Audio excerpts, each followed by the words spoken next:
Hi, good afternoon, everyone.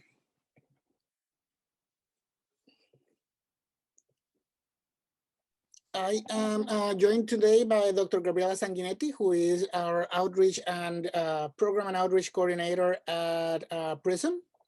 And today we're going to be talking about the program, how to apply, why to apply, and also giving you some advice on the application process. If you're here, I assume is that you're interested in joining our program. So I would like to offer some special welcome to students that are part of our Junior Scholars Program, and also students from the computer science and applied math major. We are trying to expand the number of students that from those majors that work with us. So I want to just start quickly with this meeting is being recorded, I think. Yes. And about the policy that if the CUNY policy around recording Zoom chats, this is going to be posted very likely on our YouTube channel.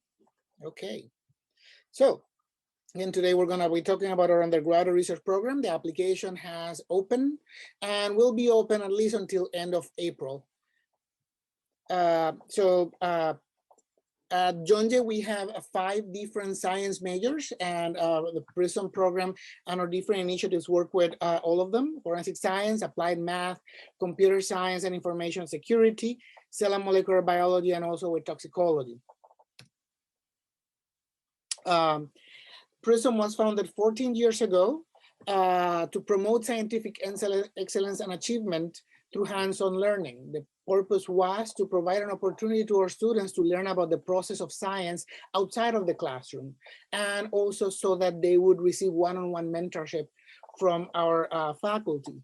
The program started only with undergraduate research as a goal, and started on the first class with 5 students. All 5 students ended up applying to grad school and getting in on the first or second try.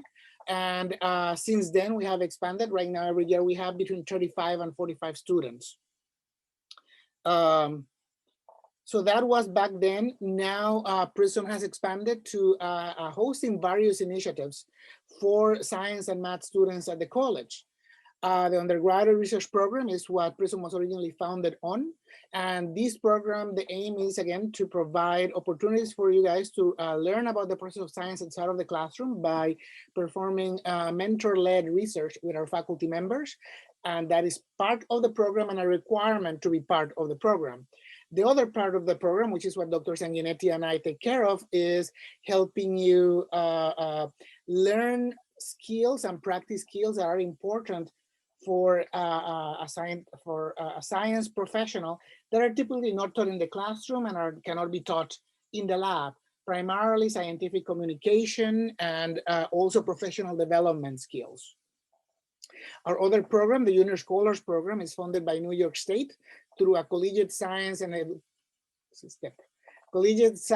technology entry program grant.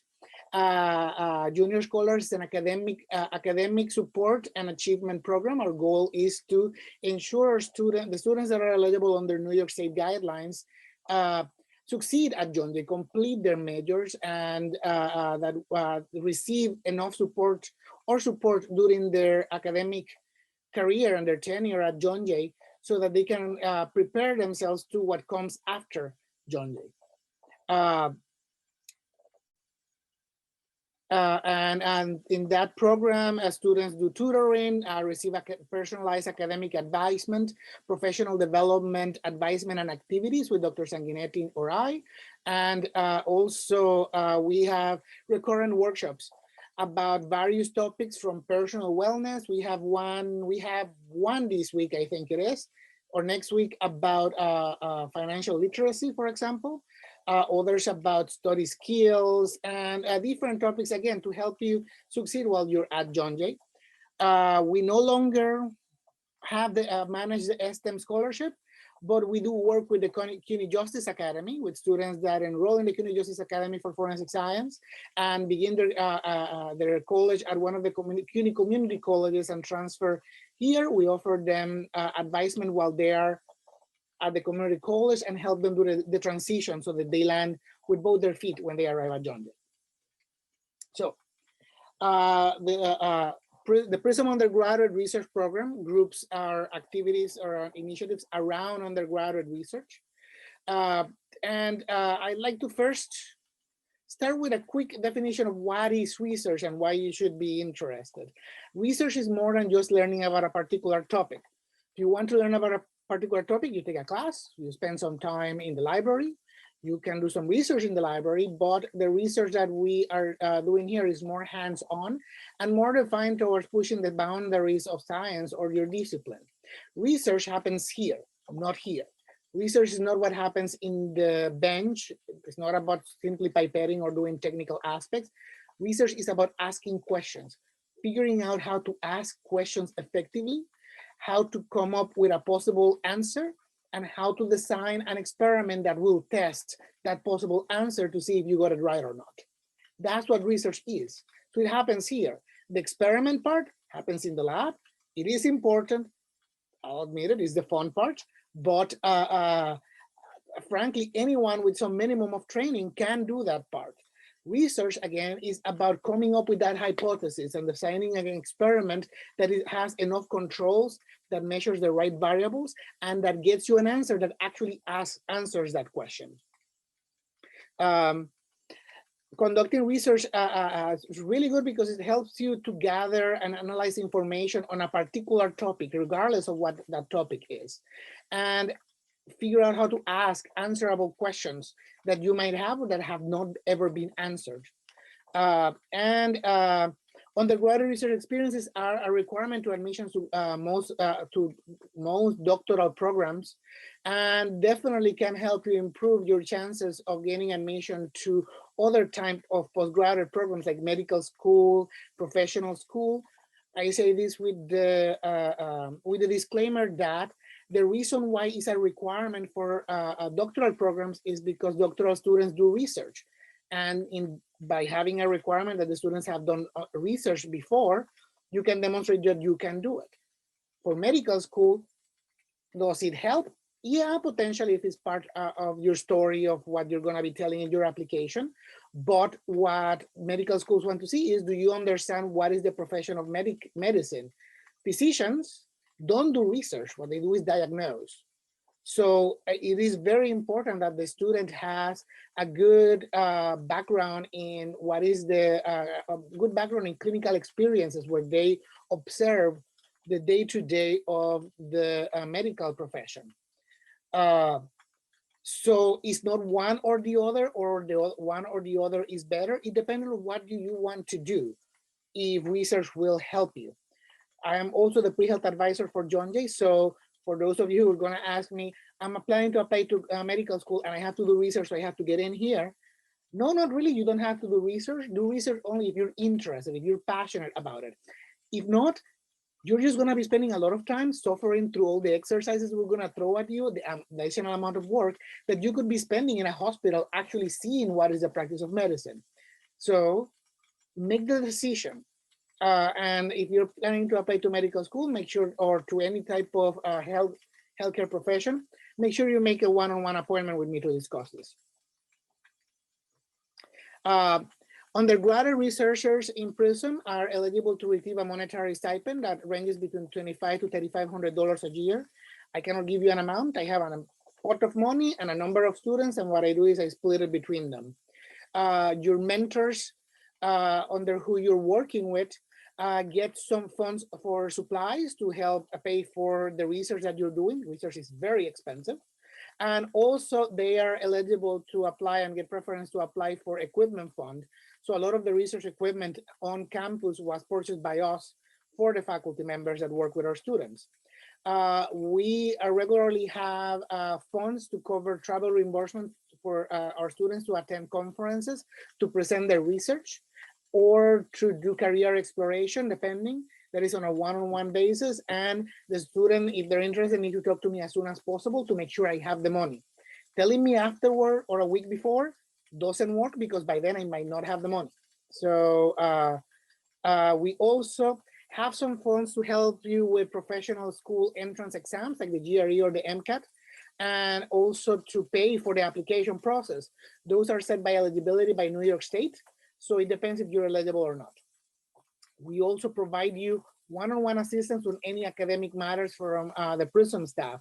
That's to all our programs. If you're a PRISM student, you have an issue with the register, we have an issue with financial aid, we ask you to first try to solve it with them.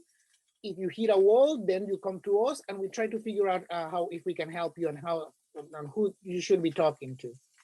And after that, in addition to that, you have pre-professional advisement on your career, on if you're planning to apply to any type of program, on every step. And we actually request that you let us help us. Why? This is at the bulk of what we do with students.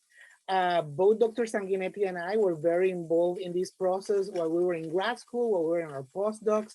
So we know the business inside out. So you might be a great writer, you might think you have a great personal statement to apply to medical school or graduate school. There are things that they look for. Our job is not to correct your grammar or to approve it. Our job is to make sure that you're actually telling them what they want to hear, and that you are saying what you think you're saying. So with that in mind, do not leave it for the last minute. Please talk to us early when you're working with us, and potentially try to meet with us before you start, so I can give you some pointers so that you don't end up writing something that then we have to send you back and tell you that you have to rewrite.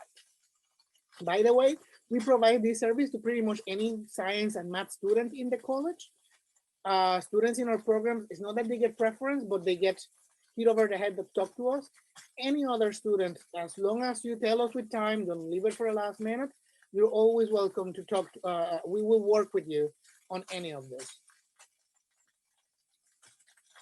Then the requirements to apply to the undergraduate research program, which are different from the junior scholars, is to officially have declared your major in science or math.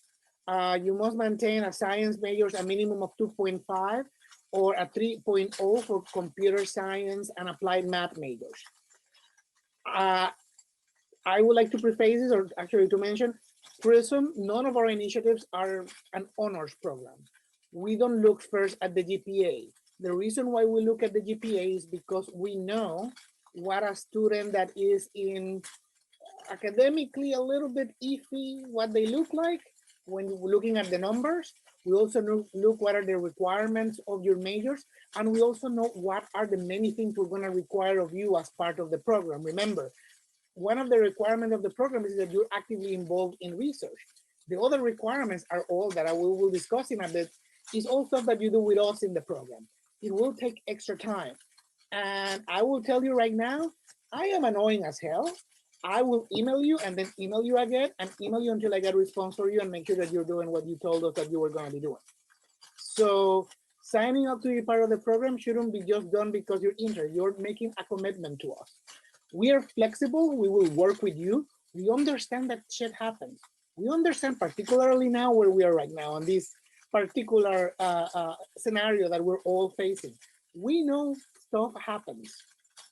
You just have, we will work with you, but don't come into the program and then disappear.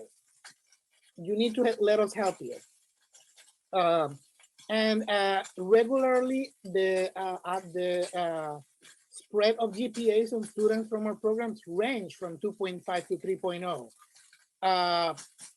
What I don't want to do is let a student that is at risk of failing out or getting or getting kicked into academic probation into the program, and then us being the reason why they ended up in academic probation. In those cases, if your GPA, if you're interested, if you want to do this, if we have the space, and if your GPA is, what I usually do is I make a deal with you, bring me back this grade next semester and then we'll talk, or figure out a way to work with you.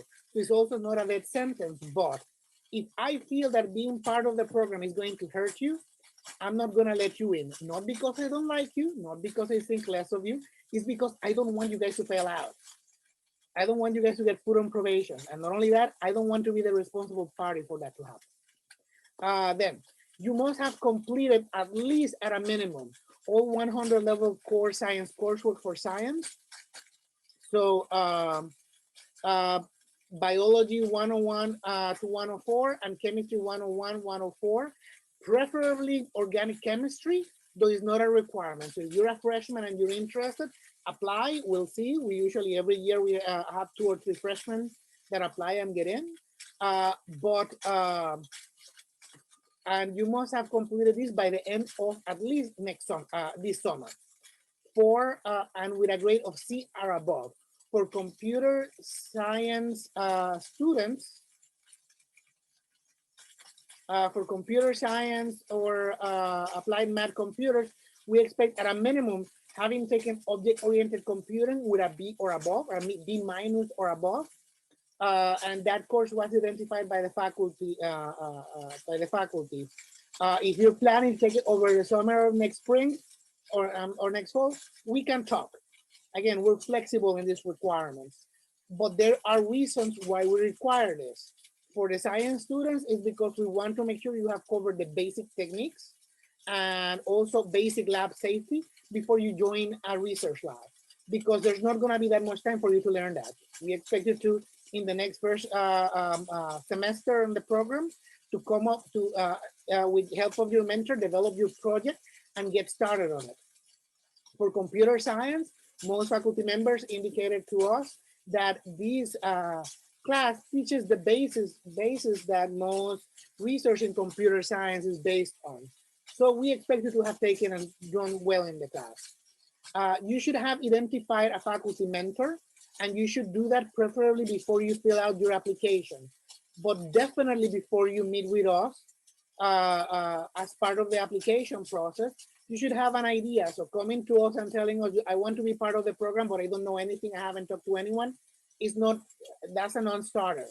We expect you to already have it, at least identify the type of research you want to do and who to work with. And if you go to our website,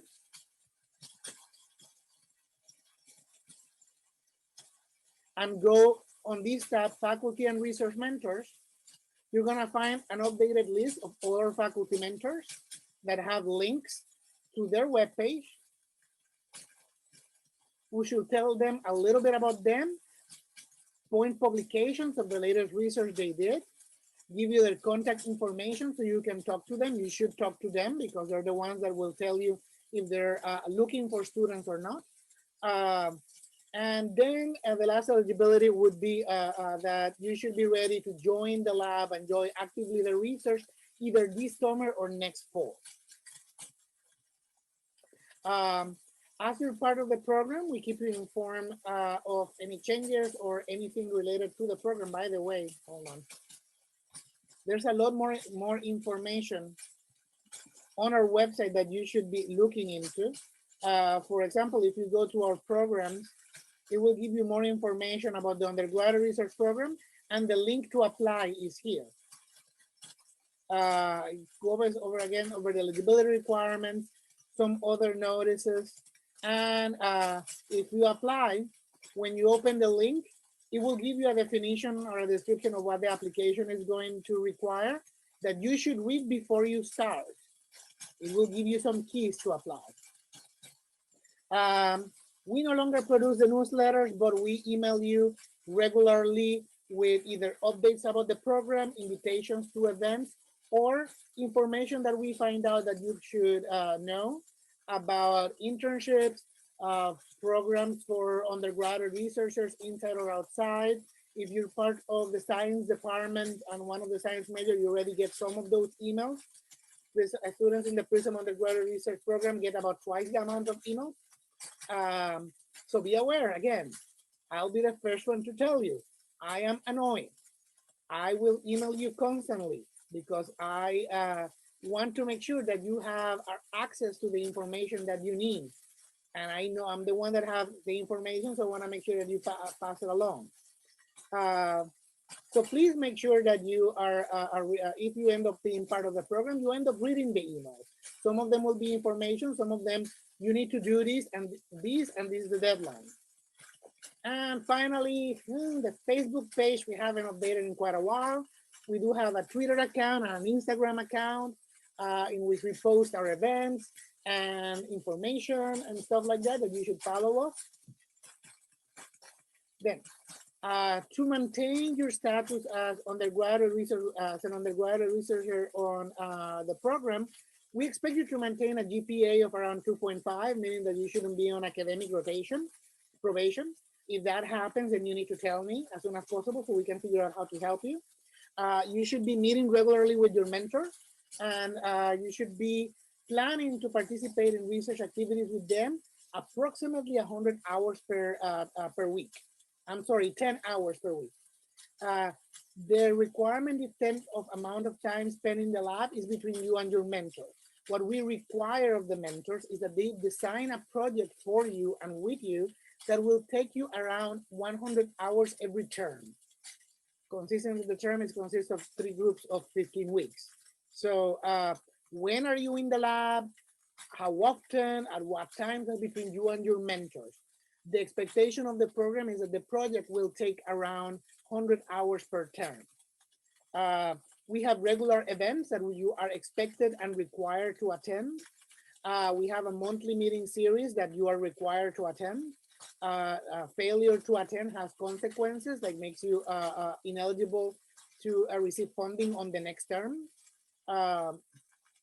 And you meet regularly with us. You have a stand-in one-on-one meeting with me every term, plus any meetings that you want with either me to talk about plans to for your career, with Dr. Sanguineti. If you're planning to apply to a job or a program, she helps our students with their personal statements, with resumes, also for one-on-one discussions, general catch-ups. You have any issues that you have with class, you want to talk to someone, hey, I love talking to students.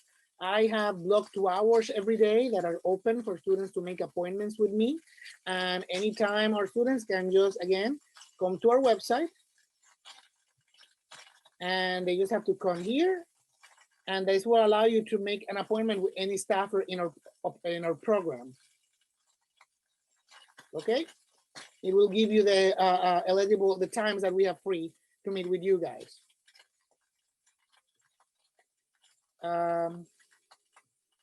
Okay, and then at the end of the year, we have our PRISM Undergraduate Research Symposium. This year will be virtual again.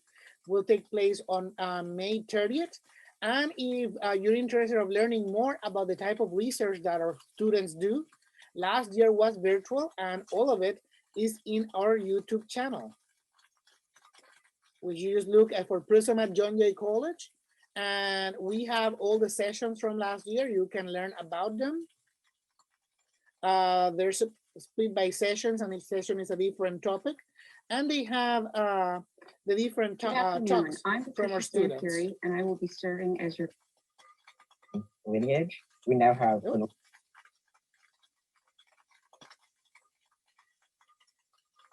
if alignment to finding the evolutionary track of these genes will come shortly.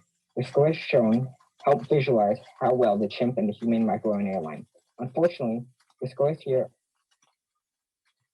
So the symposium, the goal is for students to present the research to both the John Jay community, present the research to the John Jay community.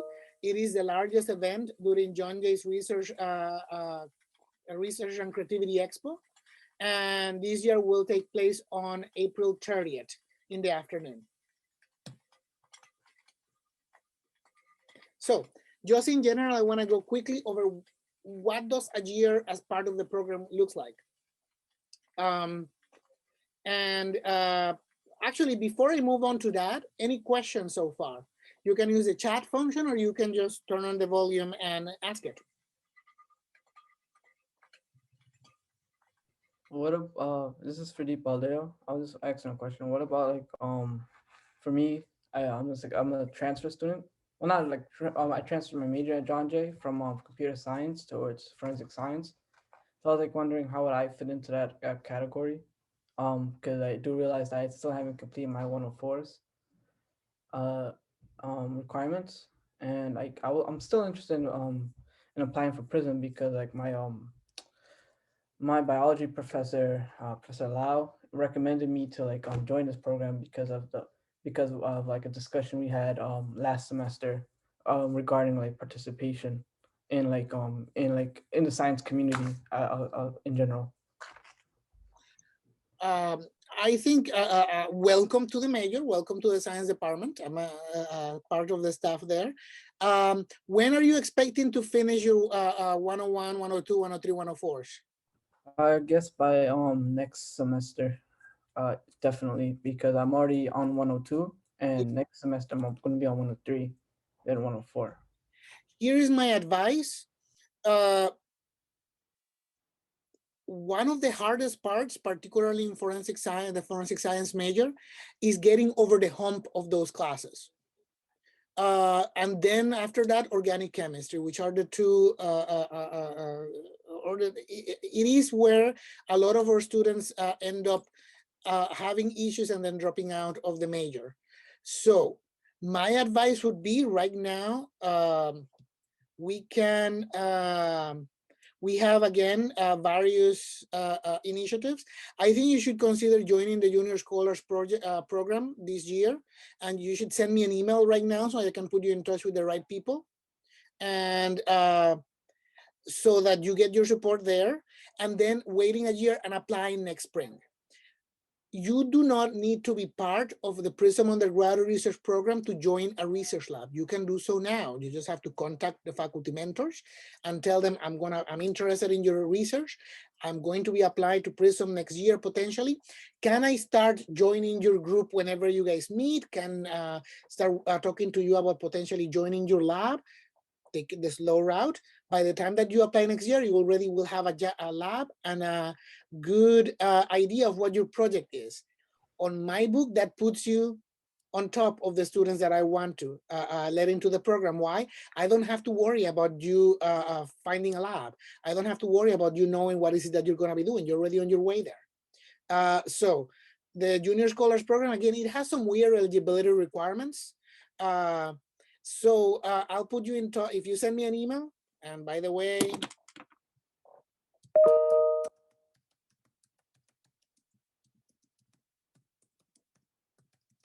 that's my email. You should email me and I'll put you in touch with the right people so that you can apply to that program and see if you, let's make sure that they're still taking students. Okay. Shaksham. Yeah, it's Saksham. Shaksham. Yeah. Hi.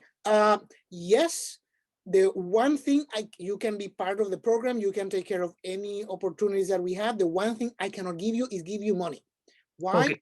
Our grants are we get out of your registration fees and the money that you pay to John Jay to go in to John Jay, we get zero. All our funding is external and is provided through grants from the federal government or New York State government. And they set the eligibility requirements. These grants are a way for the government to reinvest tax funds or what citizens pay on taxes onto the development of the workforce. So they have strict regulations about international students because, we would be developing the workforce of your country, which the federal and the state government decided that they did not want to invest on that. It's not my fault. Yeah, I got it. Yeah, I have another issue. So, You can, like, basically, I am like a freshman, like in the second semester. I am doing a computer science introduction class, but I am due with my object-oriented programming course. So, basically, I have a prior knowledge to computer science, but let me know about the eligibility if I am eligible for. you can definitely apply. We have this semester 3 international students. Mhm. And it depends. For example, I was able to cover cost for them to go to a conference because I don't need, because that's, we don't have to report that to the IRS, but I couldn't give them a stipend. So in that case, I cannot provide them the same money that I provide to other students. But you definitely can, and you have full access to us and full access to the other students. The expectations are the same. So just because you're not getting a stipend doesn't mean that you don't have to do anything. Yeah, got it. Thanks. This doesn't reflect on you. It reflects on a couple of students that we have a few years back that get complaining. It's like, it's not my fault. I didn't do it. Blame the government. Feel free to email, to write. And by the way, 5 years, this changed 5 years ago. 5 years ago, we were able to support international students. I cannot control what happens in the government. Yeah, I got it. So Isabella. Yes, hello again. No.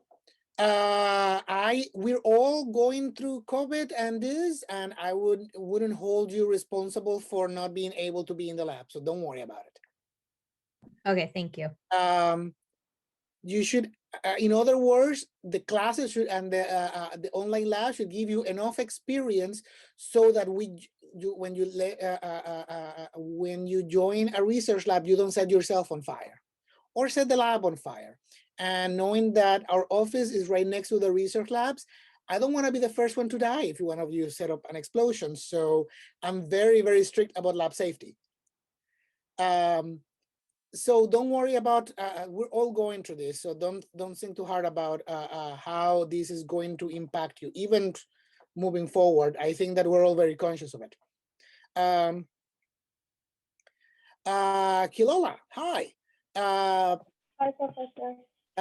So the application is going to open until I think end of April. I haven't, there's a reason why there's not a deadline, is because this year is so weird, and I want to have a little bit more confidence that the research lab are going to be open by the end of the summer before I decide how many students are going to come in, before we set up everything and see if we're going to have summer programming. So traditionally, and this is on every other regular year, the application opened in November. This year it opened until February.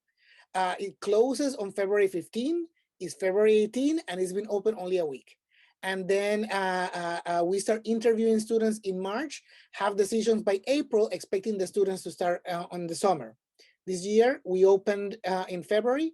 We will close at some point. Everyone that I've emailed and told that about the program will get another email at some point telling them when is the deadline. And but it will not be, it will be at a minimum around, it will be around April 30. I don't think it's going to be past that. After that, we review the applications, and every eligible student gets an interview.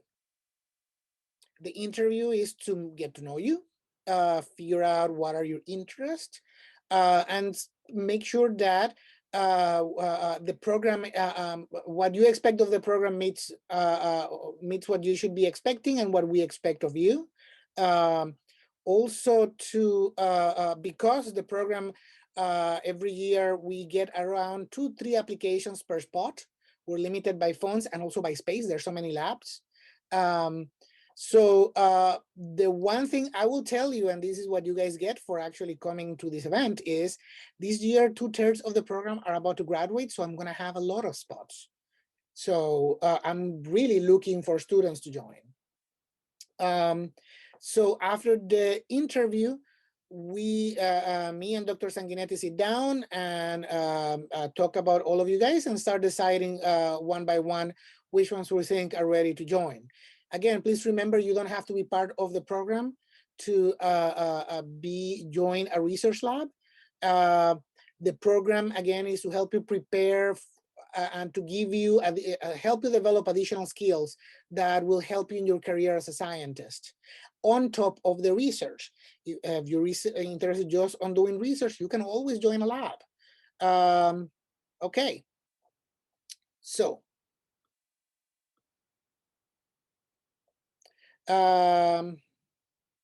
maintain the GPA, meet with your mentor regularly, also participate in research activities. We're gonna work on the research proposal, and Dr. Sanguinetti will talk a little bit more about it. Also, we have the monthly meetings. You meet regularly with us. present at the symposium. Oh, this is where I was. So this is what the year approximately looks like. And by the way, again, this is based on when we were on campus and everything was normal. This past year has been very, very different. But we're hoping that we're really hoping that we'll be back on campus in the fall. So you join the lab in the summer or the fall. We sometimes have programming over the summer. So at least 1 or 2 events that you're expected to attend if you're doing the program and getting a stipend during the summer. Then during the fall, you're going to be meeting regularly with your mentor. You're going to be going to the lab. You're going to be developing your program. You're going to be attending our monthly meetings. And also you're going to meet, you have 1 mandatory standing meeting with me. And then whenever you want to meet from, again, if you want to sit around when we're in the office, I quite enjoy when students stop by and I can stop doing my work and spend time with the students. So you're always open. I do prefer appointments, but we're always, and the office is open 9 to 5. I'm sorry, 9:30 to 4:30. Then also during the fall, you're going to be working on the proposal and submitting it. You are not responsible for coming up with your research project. Research training in the US, and this is the same format that we have been using for worldwide for 500 years. Research is learned by doing. It's an apprenticeship. So when you are becoming a research trainee, you join someone's lab, so an experienced scientist lab, and with them you join one of their projects. That doesn't mean that you don't have any input. You can work with them, develop a project that you're interested in within the expertise of that person. You join one of their active projects, or between the 2 of you come up with a project that you both are interested in. And then you learn by working with that PI or that principal investigator or that mentor. That happens in undergrad. That happens also half of the grad school, half of your doctorate. It's doing what other people tell you and figuring out what's going wrong. You don't get really to design your own research until the end of your doctorate. And by that, I mean PhD or doctorate or a DSSI, or until you're a postdoc, meaning you have finished your doctorate. Why? You need to first learn how to do research, learn how to ask those questions before they release you. Why? Because research happens here, not here. Technique and machines and equipment are fun and give you fancy results and nice figures, and that's great. But research is about coming up with the question and figuring out how to answer it. That's the integral part. Then during the fall, would you do it by sections? We guide you, we review a sections and send you feedback so that then by the end of the fall or the beginning of the spring, you have a set proposal that will define what is your project going on and will give you a good idea. This is my way of making sure the mentors are paying attention to you and working with you on a real project. And also our way of making sure that you're learning how to communicate science. Lab reports on labs and classes are about making sure you can you understand the technique and interpret the data. The research proposal is about figuring out what do we know, what don't we know, what do you think is happening, why do you think that is happening, and how are you going to answer? So it's a little bit more thoughtful than a lab report. So it's a different type of writing, and we guide you through it, we review it. I am actually in the middle of reviewing one that got submitted in December that I haven't gotten to. So it sounds scary, it sounds like a lot of work. It is work, I'm not gonna take it to you. It will take time. It is included on those 100 hours for the term, but it is our way of making sure that you're really going through the experience and you're not just in the lab washing dishes and pipetting away, that you're actually getting to develop that project. During the spring, again, you meet with us, meet with your mentor, attend meetings, and then at the end is the symposium. We help you prepare the poster, we train you on how to do it, we practice with you, and then we throw the event, which I've been told that is, at least from the students' experience, they like it. It's a great way for you to show off the amazing results that you got, or commiserate with others of this everything that I wanted to do, but I couldn't because this machine is down.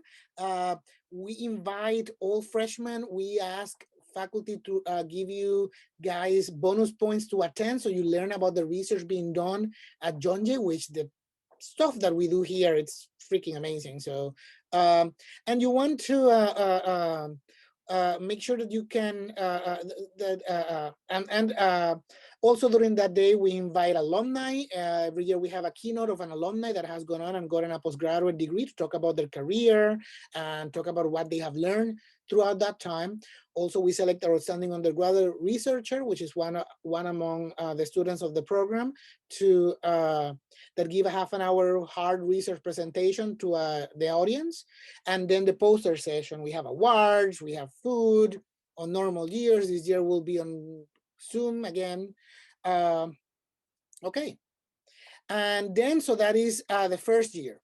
If you are a freshman right now, or a sophomore or a junior, you're eligible to continue in the program a second or third year automatically. You don't need to reapply. The one thing that changes is that instead of working on a proposal, you work on a research paper detailing what you have done so far, what you have found, what does it mean. And you submit it in the spring usually. This year it's been on and off. We wanted to restart the proposal system. We had a few papers, but then during the summer, we have events too, and then at the end, the research symposium. And then repeat, we've had students that have been with us 2-3 years, so it's not uncommon. I wanted to remind you of our policy, of the CUNY policy about video recording, and show you a little bit about the type of programming that we have during the year. On the spring, we focus on, on the fall, and I put this backwards, we focus about postgraduate opportunities. So we bring in grad schools and different programs to talk to you about opportunities that you have as an undergrad, opportunities to do graduate studies, master's, PhDs on those different schools. What is the application process? We ask the schools to bring in scientists to talk about research going on there. We also have students tend to, during that semester, are the ones that go to conferences, go to a couple of conferences every year. And then during the spring, we mostly do professional development. So we cover stuff like resumes, LinkedIn. This is the spring of 2020, which of course got, this is what we planned for spring of 2020. We help you prepare for the symposium, and then we have the symposium. We also have a couple of events like the C-STEP conference and the regional C-STEP and STEP Research Expo that sometimes we invite students to go and present if they want to. Okay, so I will leave it up to Dr. Sanguinetti to talk about the specific activities that you guys do with us and why is it that we enjoy torturing you, making you do them. Hi, everyone. I'm Dr. Sanguineti. You can call me Dr. G. And the proposal is something that I've been working on for PRISM URP since I started this position. And so let me tell you a little bit about it. The proposal, like it says here, is a rite of passage. It's something that you will have to do as a PRISM student in your first year. And the goal of the proposal is to help you understand what you're doing in the lab. So once you get to the lab, you can hit the ground running. And it includes a description of your project, what you expect to find, and a guideline, like what type of experiments would you do and why. You work in collaboration with your mentors and with us, which means that you do not have to come up with your own topic, like Dr. Ed said, but instead you are working on a project that was assigned to you to talk, and you just talk about that project. And if you need any help, you have your mentors and you have us. And it's an opportunity for you to develop your communication skills. You will have to communicate in writing, no matter what you decide to do with your bachelor's degree. And so the earlier you start developing these skills, the easier it'll be for you to use these skills as a professional in your field. So the proposal. The proposal is not an opinion piece or a book report or a research paper or a lab report.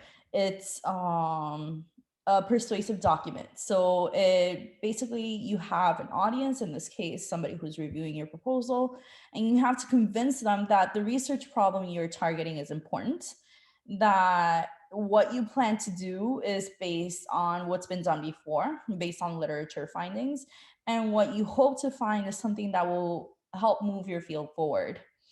And it's something that every scientist does at one point in their career.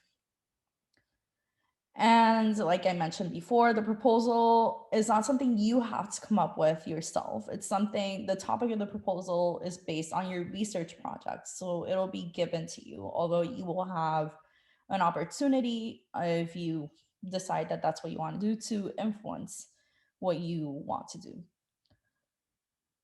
And your audience. So your audience will probably be a scientist, especially for the PRISM proposal. It will either be Dr. Ed or me. And we may or may not be in your field. So you should be writing your proposal, your ideas, your rationale, your innovation for somebody who has a scientific background, but won't necessarily be an expert in your field. So they should be able to understand what you're writing and why that's important without having to go outside of your proposal to figure out, to learn more about your topic. So you're giving them all the information that they need to be able to understand what you are proposing. And then the symposium. So along the lines of communicating, the symposium, instead of being a written document like the proposal is a presentation. And it's something that started in 2007 as the research internship, which is now known as FOS 402, which is not PRISM URP. And it included this poster session and breakfast, and it provided the blueprint for what today is the Research and Creativity Expo.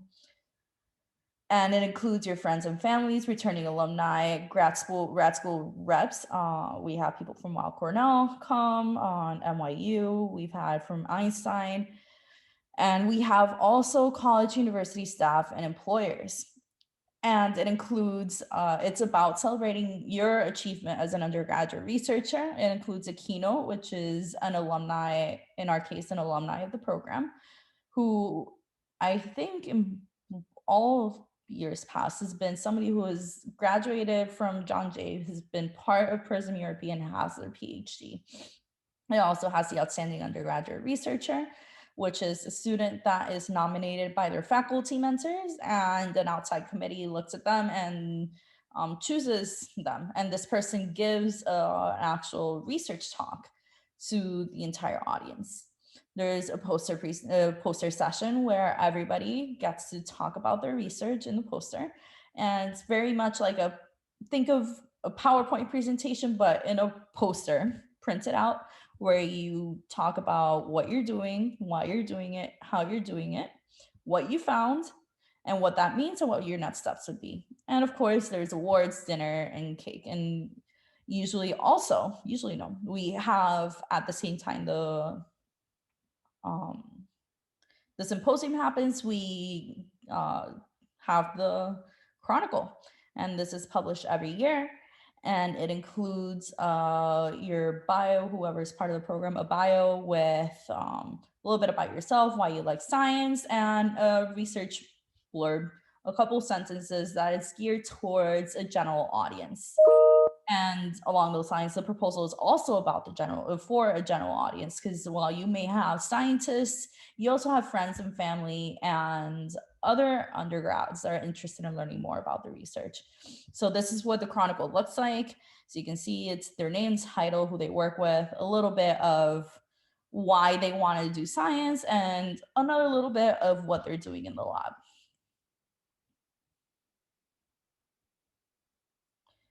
And to prepare for the symposium, we always have the poster prep session workshop, where we focus on the format and the expectations that the mentor,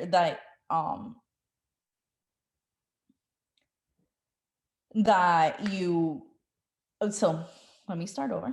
It has, during this session, you learn about what the purpose of the poster is. So again, it's to communicate your research to a general audience. and how you will communicate that research. So how do you take it from an expert level to a more general audience level? And it's less about the type of experiments, how you set up your experiments, how much you pipette, how much you add into your reactions, but more about what you did and why you did it. And to help you prepare, we always have the workshop. There's the guide that Dr. put together you see here, and we have practice sessions. So you never go in blind, you go in well prepared, and definitely it's something that most students, or all students that I've heard, really enjoy doing. It's one of the highlights of the program. Do you want me to take this, or you want me to keep going? We can do it together. Oh, there you go. So as I mentioned, the application is open, and we have 4 main questions in the application, which the point, I mean, I think this is a good moment to give you guys a little bit of insight into the other side. What I'm looking for on those answers when I read all the applications, it's, are you present? Are you, why are you interested in this? Are you present in the answer? Are you aware of why you're applying to the program, and can you communicate it? What do you look for, Gabby? I like to see whether they're excited, whether you're excited about science, and this is something that you're willing and able to put in the time and effort, because research takes time. And if you don't have the time, then it maybe at this point is not the right moment for you to apply. Also, how is it going to help you get to where you want to go? I want to see if you understand how research will help you develop those skills that you need for graduate school, for medical school, for a future job. Is not everybody will want to go to graduate school. And I also personally, I like seeing that they're persistent, that applicants are persistent, that because research is not always linear, you will reach some roadblocks. What do you do when that happens? Do you step back and decide this isn't for you, or do you take the challenge head on? So those are the 3 things I look for. Okay. Of course, those days are from last year. So we're going to leave the application open at least until April 30th, and then we are going to be interviewing students through May. So here is our tag, by the way, if you want to follow us on Twitter or on Instagram. And remember that the symposium, and you trust me, again, I manage the email account for the Department of Science. The students in the science department, you'll get emails about this. And it will be publicized widely in the throughout the college. And I wanted just to finish with this slide. I asked our students to tell us what they wish they knew before they started, when they started at John Jay. So I'm gonna leave that on as we answer any questions. So we have one, I have one on the chat room. I'll start with that. But after that, feel free to put questions in the chat or ask us. The first one is, does the research that we want to do needs to be based on our major, or can we choose something that we're interested in? Research is hard, and 90% of research is figuring out how come nothing works. So if you're interested in it, it will not be that horrible. So yes, I don't look at your major, and I look at what are you planning to do? What do you want to do in life, in your career? And we'll do research in this particular lab, help you with that. Gabby, you want to take Hannah's?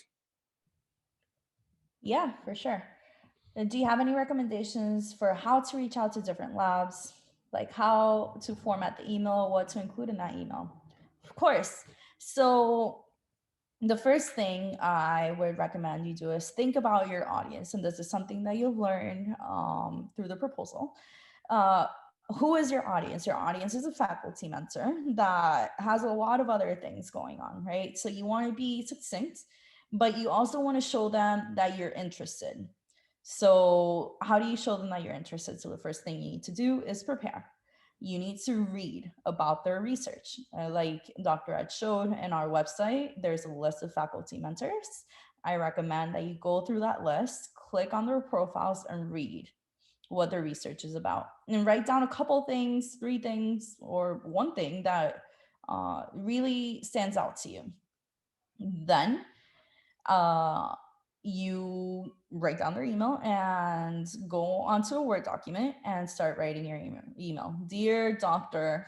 X, my name is Hannah, and I am whatever year, a junior at John Jay College. My major is cell molecular biology, and I am reaching out because I am interested in applying to the undergraduate research program. In preparation for my interview, or in preparation for my admissions into the program, or whatever it is, I would like to talk to you to learn more about your research and how someone with my background and interests could fit into your research group. Give them 3 dates and times you're available. I am available Wednesday from 3 to 5, Tuesday from 1 to 3, and Fridays all day. Please let me know what time works best for you, and looking forward to speaking soon. Best, Hannah. Definitely do not say, hey, prof, or hi, what's up? Like, keep it professional. This is your first impression, their first impression of you. Another thing is that if you've taken a course with this professor, I recommend that you mention it. It's like, hi, you were my professor for, not hi, dear Professor X. My name is, and I am this major, I'm a junior, and you were my professor for Chem 104, for example. And I am reaching out, or say something about that course, and maybe you enjoyed it, something you learned, and then tell them why you're reaching out. Anything else, Ed? No, I just wanted to emphasize that emails are not text messages or DMs. DM should be 1 sentence. Text messages, I don't know, I'd like to send pictures of my cats. An email is a communication, it's a formal communication. So you should take it, it's basically a letter. It's just that we send them electronically instead of, putting a stamp and waiting a week for it to arrive. So treat them as such, particularly when you're communicating with a faculty member or with a staff member. You don't know how, and particularly just here again, I'll give you some insight. Every time that I get one of these emails that are like 1 sentence and don't really define what is it that the question is, and it makes me like, okay, why is it that hard to type hello and press return and then put your name at the bottom? Make it at least make sure that there's a question that's answerable there. So don't use emails as text messages. Unless you have a relationship with the person and you want to, that's okay. But particularly that first one is your first impression. And sometimes those emails, you're asking someone for something. Don't send it as if it was a text message. Write a letter. I just put it in the chat, but to reiterate, you're answering 3 questions. Who are you? Why are you reaching out / what do you want? And 3rd, how can they help you? So make sure you answer those 3 questions in your email so that you have a complete email and they can give you an answer that is satisfactory.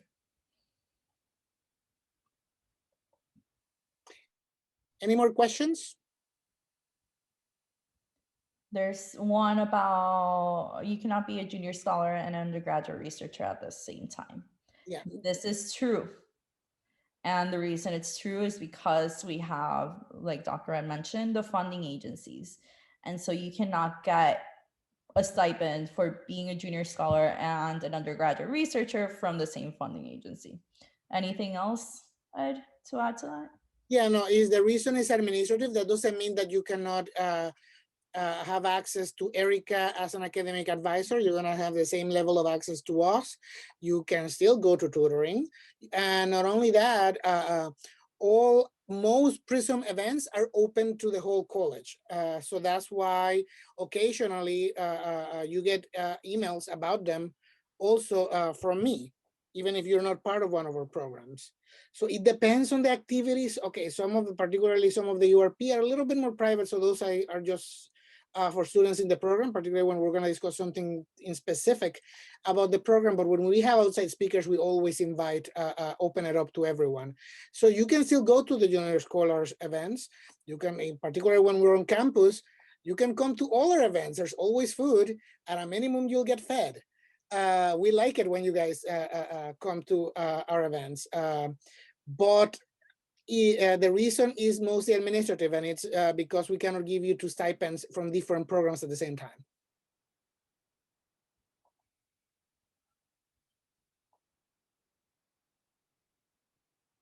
Anyone else? Okay. Thank you very much. Hold on.